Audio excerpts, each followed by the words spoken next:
Welcome to AGN news. Anantagiri మండలంలోని పేదకోట, పినకోట పంచాయతీలలో Telugu Desam party 44వ ఆవిర్భావ దినోత్సవ వేడుకలు ఘనంగా నిర్వహించారు.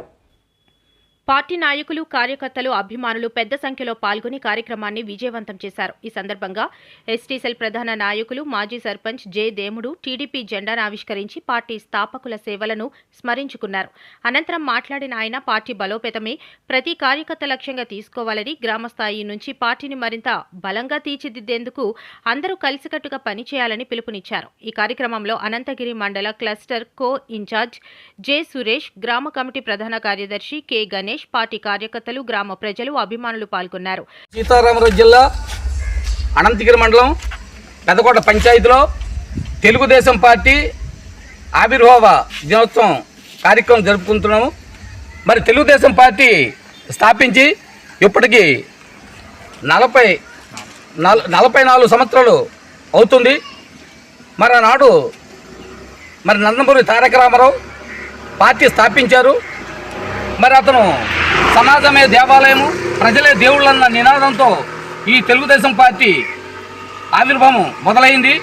అప్పటి నుంచి ఇప్పటి వరకు కూడా మరి తెలుగుదేశం పార్టీ ఆంధ్రప్రదేశ్లో తిరుగులేని రాజకీయ పార్టీగా ఎదిగింది. ఇప్పుడు కాదు, ఇంకా రాబోయే రోజుల్లో కూడా మరి తెలుగుదేశం పార్టీ అఖండ మెజార్టీతో గెలిచి ఇంకా రాష్ట్రంలో ఎన్నో అభివృద్ధి కార్యక్రమాలు చేయడానికి కూడా మరి కూటమి ప్రభుత్వం ఉంది.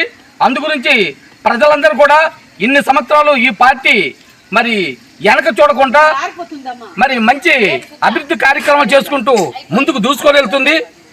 మరి ఇంత కార్యక్రమాలు చేస్తున్నా ఇప్పుడు మన రాష్ట్రం అమరావతి రాజధానిగా మొన్ననే నూతనంగా అసెంబ్లీలో తీర్మానం చేస్తున్నారు. మరి గతంలో ఇక రాబోయే రోజుల్లో ఏ ప్రభుత్వం వచ్చినా ఈ రాష్ట్రాన్ని మరి ఆ పేరును కానీ మార్చే ప్రసక్తే లేదు.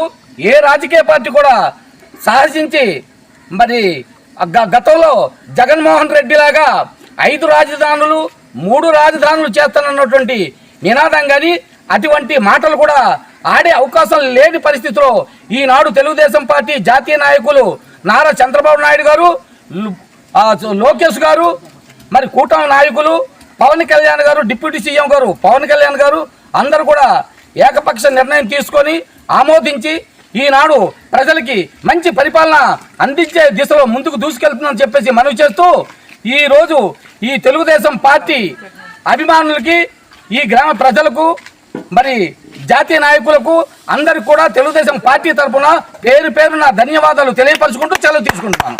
అదే